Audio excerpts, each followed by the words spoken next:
বৰফলং চাহ বাগিচা দুৰ্গা মন্দিৰত শাৰদীয় দুৰ্গা পূজা সীমিত ভক্তৰ সমাগম। এইবাৰ বৰফলং দুৰ্গা পূজাত সমগ্ৰ ৰাজ্যতে আজিৰ পৰা শাৰদীয় দুৰ্গা পূজা যথাবিহিত কাৰ্যসূচীৰে অনুষ্ঠিত হৈছে।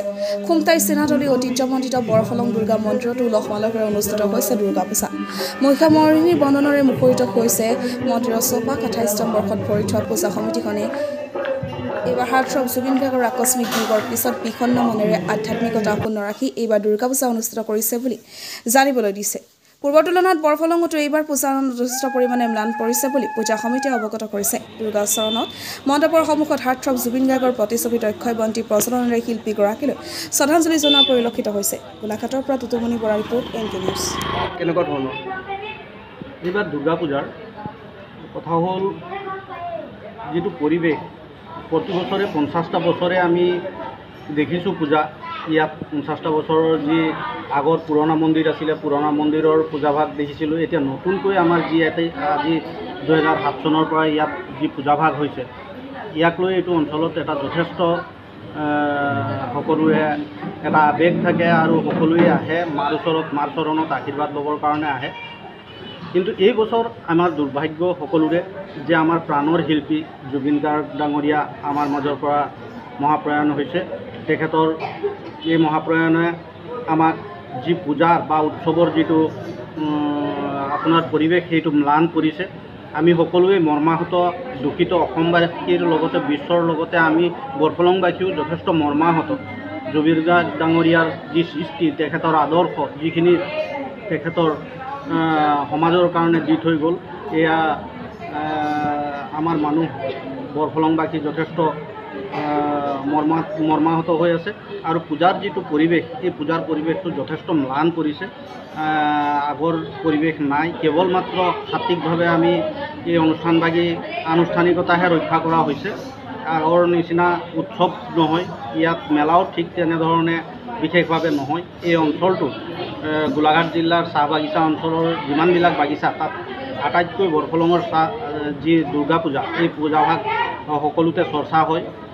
এই চৰ্চাৰ মূল কেন্দ্ৰটো আজি কিন্তু সেই যি উৎসৱৰ আনন্দ আমি দেখিবলৈ পোৱা নাই। আৰু সকলোৱে জুবিন গাৰ্গৰ যি হত্যাকাণ্ড এই হত্যাকাণ্ড বুলিয়ে আমি কৈছোঁ। এই যিটো উচিত বিচাৰ হ'ব লাগে ন্যায় পাব লাগে সেইটো মাৰ ওচৰত আমি জনাইছোঁ যাতে তেখেতে এটা ন্যায় পায়। তাৰ বাবে আমাৰ এটা আবেদন আমি জনাইছোঁ সমগ্ৰ বৰফলংবাসী ৰাইজৰ হৈ যাতে তেখেত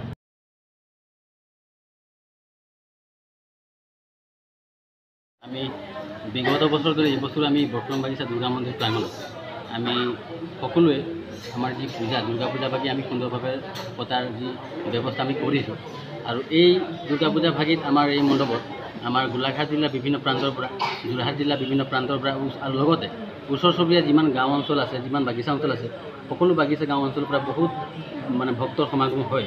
আৰু সেই হেতুকে আমি সেই ভক্তসকলক আমি এই মজিয়াৰ পৰা ধন্যবাদ জ্ঞাপন কৰিছোঁ। আৰু দেখা পোৱা গৈছে যে আমাৰ বিগত বছৰ পূজাৰ দৰে এই বছৰ আমাৰ পূজাৰ অকণমান পৰিৱেশ অলপ বেলেগ ফালে গতি কৰিছে। যিহেতু আমাৰ সকলোৰে মৰমৰ শ্ৰদ্ধাৰ জুবিন গাৰ্গ ডাঙৰীয়া আমাৰ মাজৰ পৰা চিৰবিদায় মাগিলে।